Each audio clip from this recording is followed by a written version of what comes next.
On our top story, and Donald Trump has announced a 90-day pause to his reciprocal tariffs on dozens of countries and raised the tariff on Chinese goods to 125%.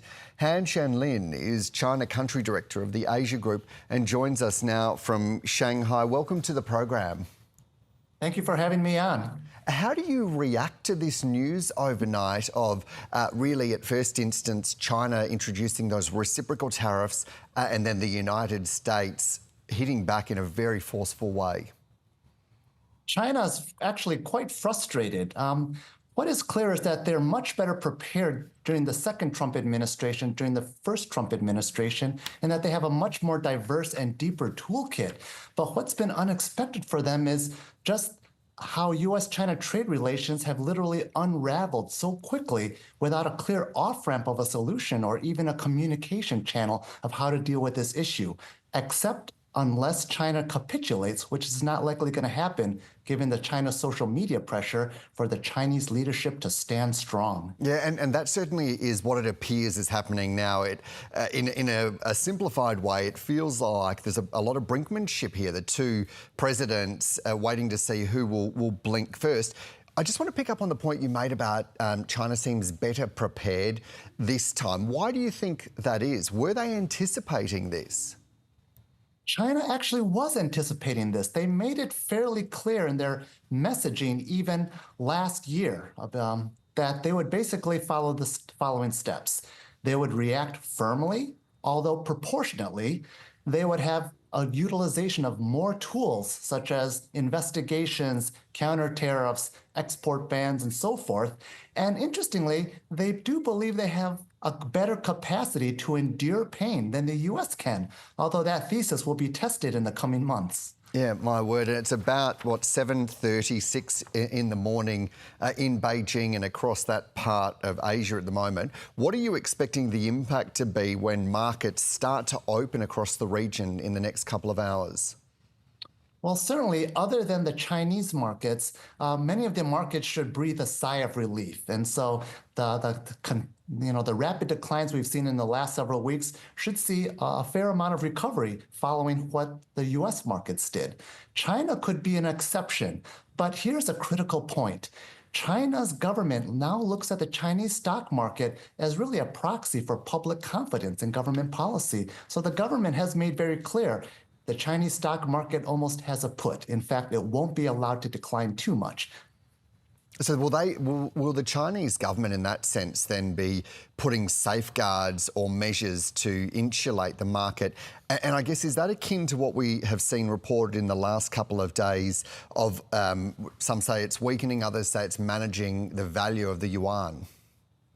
Absolutely. In fact, one of the key points China's acknowledged is that if they can't export their way to GDP growth, then they're going to have to focus a lot more on the domestic economy, particularly consumption. And certainly one of the ways to improve consumption growth is if they can let the stock market go up. So through the wealth effect, everyone hopefully feels better to purchase more.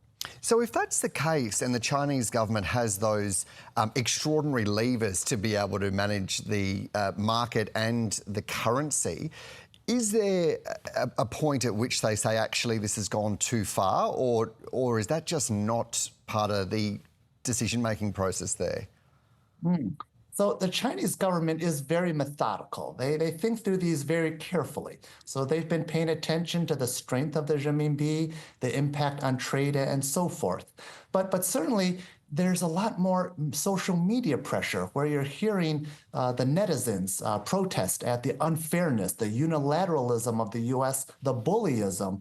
And so the challenge is that if this rhetoric becomes too strong, is it going to essentially corner Xi Jinping's options to look for negotiation? I'm really curious about that point about the options, because I'm not sure if you've seen this opinion piece that's been written in the Sydney Morning Herald here in Australia overnight from China's ambassador to Australia.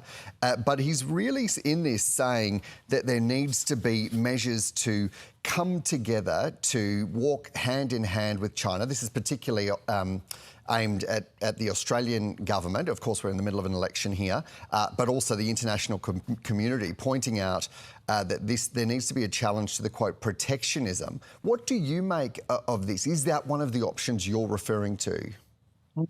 Absolutely. So what China has thought about as a recent strategy is how can China drive a wedge between the US and the rest of the world? So we're starting to see, for example, a planned trip by President Xi Jinping to Vietnam, to the ASEAN summit in Malaysia, and so forth. But the challenge is Trump's sudden pause of tariffs across all these other trading nations kind of cut short China's immediate strategy of trying to take advantage and utilize goodwill with the rest of the world.